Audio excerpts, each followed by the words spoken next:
As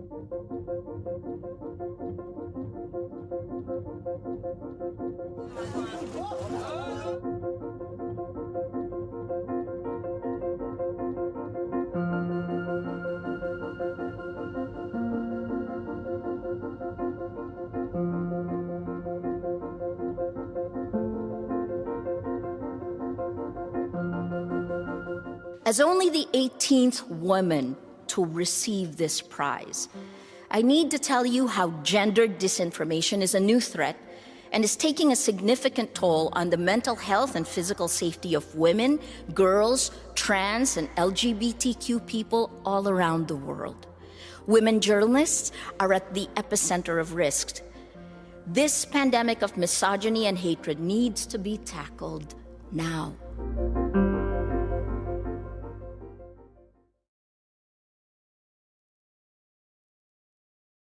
Hello and welcome to Washington Post Live. I'm Frances Steed Sellers, a senior writer here at the Post. My guest today is one of the Philippines' most prominent journalists and a global advocate for press freedom. She co-founded Rappler, the Philippines' leading digital media company.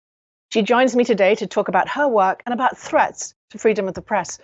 Maria Ressa, a very warm welcome back to Washington Post Live. Last time we spoke, you were not yet a Nobel laureate, so congratulations. Thank you, Frances. Thanks for having me back. We're just thrilled. So I want to talk about a dark topic right away and move straight away to Ukraine. I'm seeing incredible examples of courage coming from the ground, including from my own colleagues.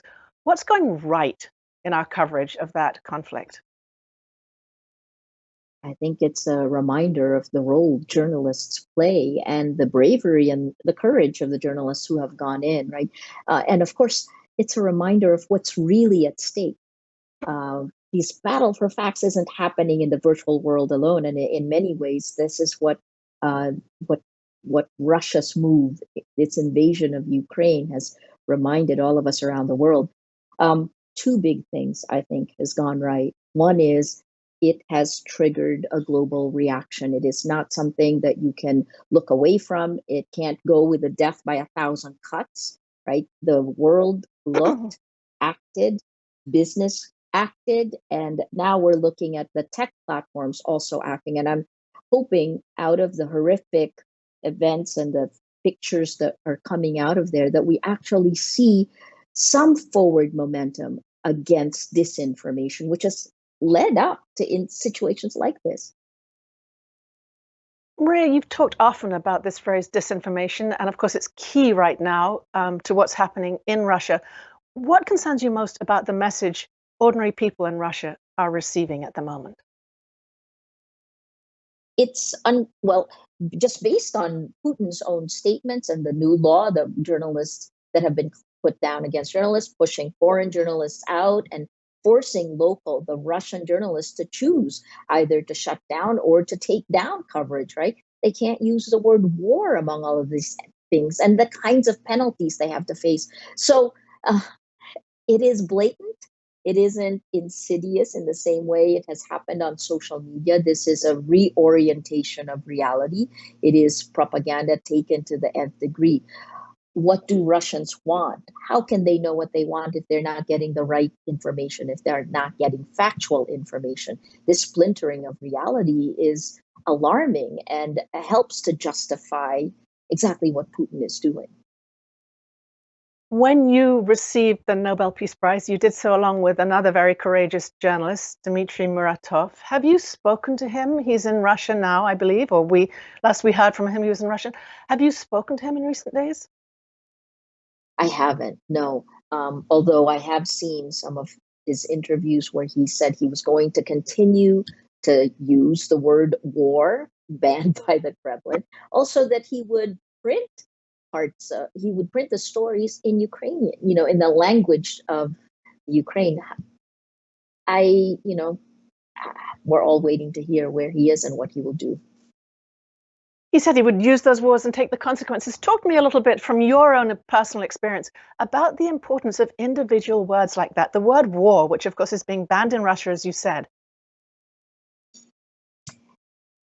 You have to call a spade a spade. Anything beyond that moves reality, right? I mean, as journalists, we spend our careers learning how to shave the frills away and actually hone in. And so even a word like disinformation and misinformation, this is one of those things that, misinformation is not on purpose, right? Disinformation is on purpose to manipulate you. So call a spade a spade. By changing that word, just getting rid of the word war, you've already softened exactly what Russia is doing, what Putin has ordered. So again, if you were to serve the public well, you call it what it is. We're also hearing about journalists fleeing Russia. Are you tracking that as well? Some of my friends are there. I have friends who are Russians. And again, it's not just the journalists who are fleeing. Um, there are Russians who are uncertain of what is going to happen. The state inside Russia itself, as but even before the sanctions, it will get worse moving forward. And I think that's, I guess, part of what we're dealing with globally is it's not just the uncertainty that's outside, but also inside Russia. So over the weekend, I think TikTok suspended its operations. You talked to the role of social media companies. What do you want to see happen? And I want to understand as well the implications inside the country for suspension of services like this. Look, I think you have to look at this in two different ways. The actual design of social media platforms has helped situations like this. For years now, we have seen the disinformation of the Kremlin seep into mainstream, that people begin to doubt, which is, that word disinformation came from Russia, disinformatia. And to quote Yuri Andropov, a former KGB chair, he actually said that disinformatia is like cocaine. You take it once or twice and you're okay. But you take it all the time, you get addicted. It's like you're a changed person. So I paraphrased him a little bit, but that's actually what's happened to the world. We've been fed with disinformation, that the actual platforms that deliver the news, the world's largest distribution platform for news is Facebook, right? These platforms, when they're designed to spread lies laced with anger and hate over facts, changes people, changes emergent human behavior. And so this is where you lead. The lies that Putin has used have been seeded into meta narratives that make people doubt exactly what the facts are. So this is a fundamental problem that every democracy around the world faces. And it's part of the reason why, for the last few years now, we've demanded guardrails be put around social media platforms. Well, help me understand this a little bit more on a global and then on a personal level. So we've had this spreading of the global internet and understanding that we could get news everywhere around the world. Are we at a moment where it could fracture, as I have seen people posit? It already has. I mean, if you think about it, the foundation of the internet today is essentially advertising, right? That advertising model that has atomized meaning, right? Destroyed meaning down to the bare bones, and then it has also commodified news. This has made it harder for news organizations to actually our revenue model, our business model is dead. But let me not even go there. These are the platforms that are used to attack the credibility of news organizations, necessary in times like this, right? So that's another.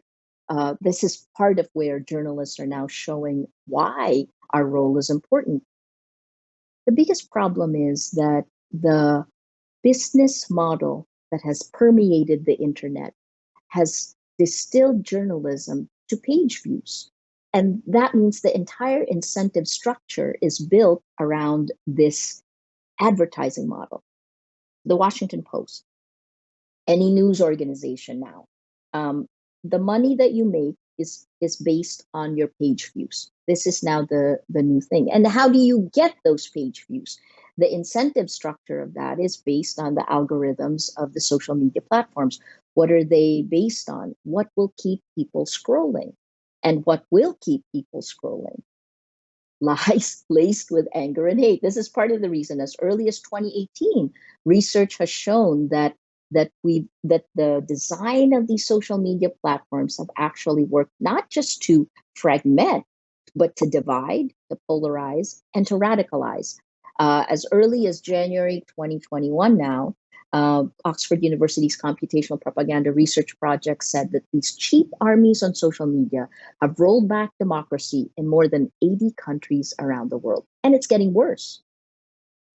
Just to push back a little bit on that broad analysis, reputable media companies are putting enormous emphasis on the importance of conveying truth, fact-checking truth, and making sure that the information they disseminate around the world, and I would include the Washington Post prominently, is truthful. Of course, but it doesn't matter in the sense of if your delivery platform actually allows lies to spread faster and further than facts, we can create all the content we want, but it won't get the delivery. This is why putting guardrails around tech is not a freedom of speech issue, right? What's happening is we're being forced to talk about content where that's not where the problem is. It's technology, right? You move further upstream and you have to look at the algorithms of amplification. Those algorithms are determined by, move further upstream, the business model, what Shoshana Zuboff calls surveillance capitalism. So what does this mean? It means that, every single post you put on Facebook, on Twitter, this is all kind of sucked up by machine learning, and a model of you that knows you better than you know yourself is created and then pulled up by artificial intelligence into this surveillance capitalism model. Every single problem that we're dealing with in the internet today, whether that is content moderation, antitrust, user safety, or even, I'm just thinking content moderation, user trust, anti-safety, data privacy. You put all of that in, this is where it begins. If we want to tackle these problems, they're not separate problems, they're all part of surveillance capitalism. But then you look at here, the algorithms, which is essentially opinion in code, right? It's like taking an editor of the Washington Post and replicating that editor a million times, coding it in. That person, that opinion in code, then determines what gets distributed. And what gets the widest distribution? Whatever will keep you scrolling. Very nicely put. I love that phrase. Just to take us back to Putin's strategy, I know the Committee to Protect Journalists said he was pushing us back into an information dark age. Do you see technology overcoming that? Is it going to help us overcome that period that he's pushing Russians into? I think what's fundamental right now is that the design of these technology platforms needs to be revamped to allow facts, to allow a shared reality, right? So I said this in the Nobel lecture. If you have no facts, and why do you not have facts? Because lies told a million times in the age of abundance become facts. That's what's called information operations, or in many nation states, information warfare. When you have these lies coming bottom up, and this is the same methodology in the Philippines, in the Ukraine, in the United States, right? The meta narrative of stop the steal was seeded a year earlier before it came out of former President Trump's mouth. The same thing happens bottom up, exponential lies, top down from authority. And when you do that, you make a fact a lie. You make a lie a fact, right? So without facts, you can't have truth. Without truth, you can't have trust. If you don't have these, you don't have a shared reality. You can't have democracy. That is actually, forget democracy. We cannot get people together to solve any complex problem. It's part of the reason now we can't solve COVID. Look at the disinformation. Both the EU and the United States have said that COVID disinformation has come out of many of the same places that have used disinformation for information operations. And you can't, I guess the last part is, you do not know whom to trust. So until we fix this, then everything else becomes secondary. In terms of what Putin has done, clamping down, these are the same problems that we have had all throughout, right? The world then can come together. But what will stop the world coming together is if it doesn't have the right information. So, ironically, in the last few weeks, what we've seen is that social media, which Putin had controlled to many degrees, the Kremlin had the IRA and the GRU playing with this since 2014 in the Ukraine, right? Well, now people have taken that and are turning it against the Kremlin. And that's part of the reason you're seeing the information lockdown. So talk to me about who the arbiter is in this process. We know there are hard facts. We know there are lies on the other side. There is an area in the middle where there's judgment. There are questions of fairness, of showing things from different angles. Where does that happen on social media? It's already happened. It's coded. It's already coded in, right? And this is part of the reason we want to look at the system, not at individual decisions of content. It's the system that's at flaw, right? The flaw is built in. Um, so that those editorial decisions are done at scale. And they have, the research has shown this since 2018, they amplify lies more than facts. So that's the fundamental flaw. Um, and it's not just lies that, the sky is red versus blue. This is lies that have high valence, like high arousal emotions. Essentially, it is amplifying the worst of human nature, inciting anger and hate. Is it any wonder that these issues of identity are tearing our countries apart? Those are the targets, the fracture lines of society. Maria, you run a news organization. You're watching what's going on in Ukraine. What's it like in your office right now? What's the discussion among your team? It's we're under attack. We remain under attack. And just a few minutes before we spoke, I just got word that, an independent body, the Commission on Elections, which oversees our elections on May 9th. So we have presidential elections on May 9th, that this independent body essentially folded to political pressure by the Solicitor General. We're going to be fighting this, and we'll continue to demand courage and independence from institutions. But here's the problem. The problems in the Ukraine are also being lived out in the Philippines, are also being lived out by journalists in other countries under attack, right? Myanmar, where genocide has been enabled by these social media platforms, journalists there have had to flee. I've got friends who are, outside on the border. So, what are we thinking? I guess when I saw this happen, I'm up. It's glass half full, half empty, right? So the half empty part is there's war, and the entire world could get sucked in. We don't know what will happen, and then the reaction and how that's also made President Putin, how Putin has hunkered down. But then the upside. Here's the upside. In many ways, the death by 1,000 cuts of democracy that we have seen all around the world is now front and center. That now these problems will be addressed, and that will hopefully mean problems of disinformation, for example, will be addressed head on. That what the social media platforms do in Russia, in the Ukraine, can be done in other countries around the world where journalists are under attack.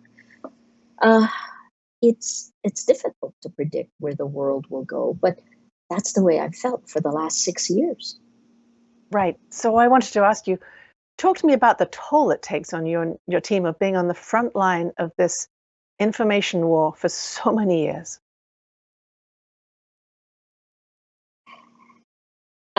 It's exhausting, but at the same time, you know that it's important to hold the line in this moment. We are not going to voluntarily give up our rights. We are not going to voluntarily give up our power. The Philippines has a constitution that's patterned after the United States. We have a Bill of Rights. So it feels now more than ever that it is important to actually make sure freedom of the press, freedom of expression, that these rights are exercised. We won't be intimidated. Um, I think the other part is that for the Philippines, it's an existential moment where we have presidential elections on May 9th. That's less than 65 days away, and we're counting the days. So what we have done in the absence of any legislation that is going to hold back the tech, right? In the absence of that, what we've done is to try to figure out how civil society, media, and the law can work hand in hand to try to deal with this pandemic of lies.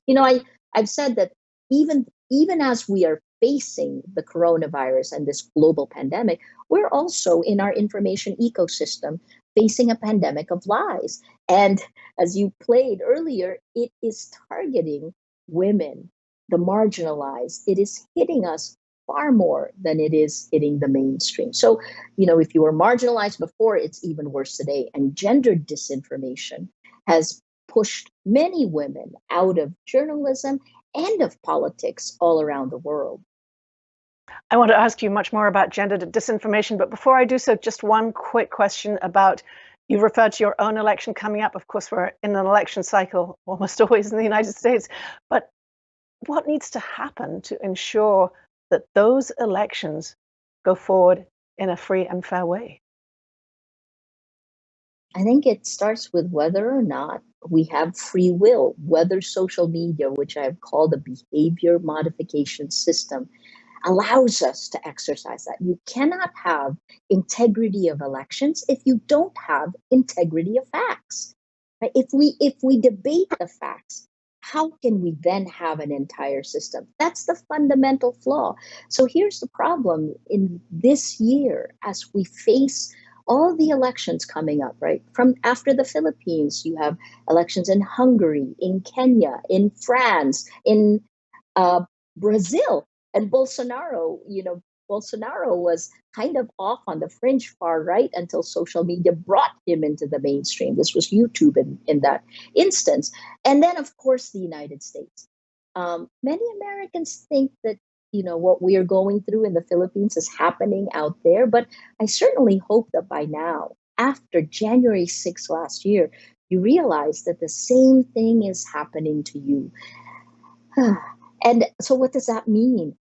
We need to demand that guardrails be put in place by the social media platforms, because if we have a virus of lies in our information ecosystem, we all get infected.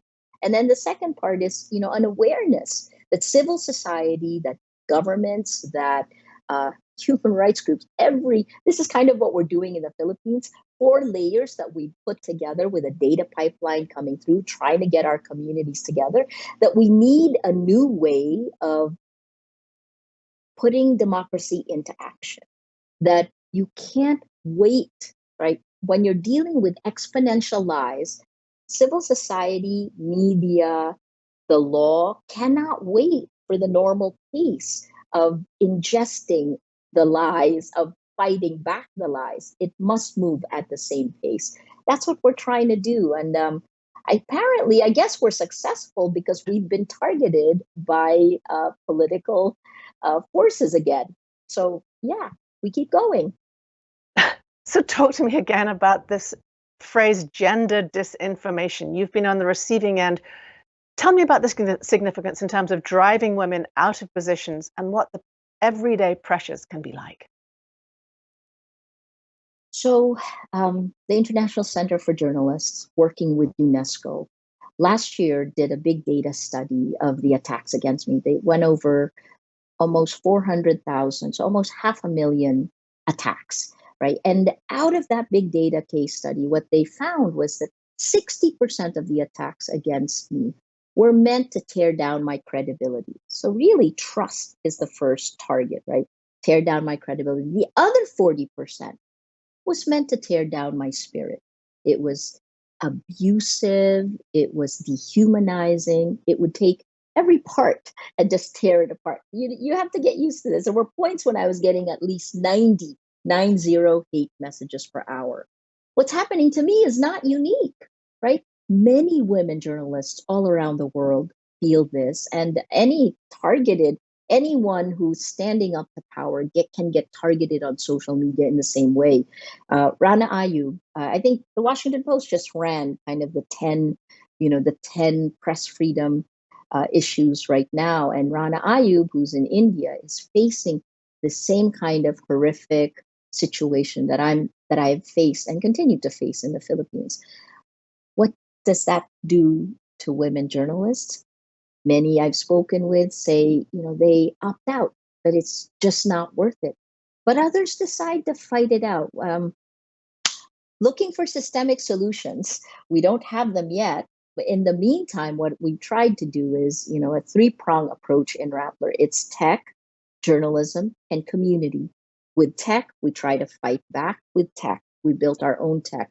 We demand guardrails be put. A few years ago, if you asked me whether I believed in legislation, I would have said no. Now I know it is imperative. The second is we need to strengthen journalism. And that's part of the reason I became a co-chair of the International Fund for Public Interest Media, which is to try to help independent journalism survive. In the United States, you have enough philanthropic groups, at least, that can kind of plug a finger in the dam. And you have groups like the Washington Post and the large organizations that are able to then turn reader revenue into a business model. I think the third part is the most important part, and we don't talk about it enough as journalists. It is community. Rappler's elevator pitch in 2012 is that we build communities of action, and the food we feed our communities is journalism. Well, now more than ever, these communities of action are important. And for our presidential elections, we are mobilizing them to protect the facts. Because this is, when you have the front runner in the Philippine presidential elections is Ferdinand Marcos Jr. So 36 years after the Marcos family was ousted in a people power revolt that helped trigger peaceful democracy movements all around the world, his son, Ferdinand Marcos Jr., is now the front runner in our presidential elections. And hand in hand with that were the networks of disinformation that essentially revamped history in front of our eyes. Marcos, who was kicked out in people power, was actually a hero, right? So these are narratives that Filipinos believe, and they will have an impact in our elections. Maria, it's International Women's Day. I have two questions about that. What more do we need to do to make sure that women journalists can carry on working? And I would extend that to other marginalized communities as well. And then secondly, what's your message on International Women's Day to women journalists around the world? I think we need to acknowledge what women journalists have gone through, and I've certainly seen some progress, although not enough. It's if you're in the newsroom and you're getting attacked, you are not going to be able to ignore it. And you're not going to be able to do this on your own. So one of the things that we did early on in Rappler in October of 2016 was to actually offer counseling to the women who were under attack. Because this was both social media and our reporters. And then secondly, to actually create a system where we were able to collectively fight back against these attacks. Because in the age of abundance, information abundance, the old powerful news organizations can't afford to just ignore these attacks, because a lie said a million times, becomes a fact. So I think that's the first. I think the second one is to kind of do more stories that show these social impacts. So much of the stories on tech was for a very long time, about its power and how wondrous it is. We're beyond that now. We're now in Aldous Huxley's his Brave New World, and social media has kind of become like Soma. So we need to kind of break through and help. And there's been a lot of stuff that you have done that news organizations are now doing, but still not enough. We need to sound the alarm and demand protection for the users, for all of us, right? This is kind of like creating the Better Business Bureau for our minds. A better business bureau for our minds. What a great note to finish on. Maria Ressa, thank you so much for joining me today at Washington Post Live. Thanks for having me. Thank you also for joining us. If you'd like to see more of our programming, please go to WashingtonPostLive.com. As always, I'm Frances Stead Sellers. Thank you.